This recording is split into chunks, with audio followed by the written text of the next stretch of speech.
এটা বানিয়ে খাওয়ালে দেশি মুরগির বাচ্চা আর একটাও মারা যাবে না। আমরা যারা দেশি মুরগি পালন করি আমাদের একটাই সমস্যা, তা হচ্ছে দেশি মুরগির বাচ্চা হওয়ার পরে তা টিকিয়ে রাখতে পারি না। সেটা হতে পারে খাবারের অভাবে, হতে পারে পুষ্টির অভাবে, হতে পারে রোগবালাই, অথবা হতে পারে কোনো জীবজন্তুর আক্রমণে।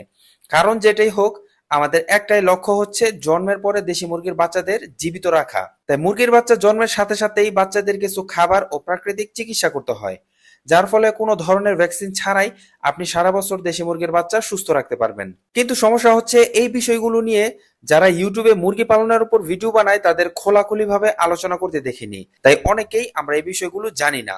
আজকের ভিডিও বানানোর উদ্দেশ্য হচ্ছে আমি যেভাবে ভ্যাকসিন ছাড়াই আমার দেশি মুরগির বাচ্চাগুলোকে সুস্থ রেখেছি সেটা আপনাদের জানিয়েই ছাড়বো। তাই আজকের ভিডিওতে আমি আপনাদের দেখাবো মুরগির বাচ্চা জন্মের পর থেকেই বাচ্চাদের কিভাবে যত্ন নেবেন, কোথায় রাখবেন, প্রথম দিন থেকেই বাচ্চাকে কি খাওয়াবেন, যাতে করে ভ্যাকসিন না করেও দেশি মুরগির বাচ্চা আর মারা না যায়, যা আমি এই ভিডিওতে আলোচনা করেছি।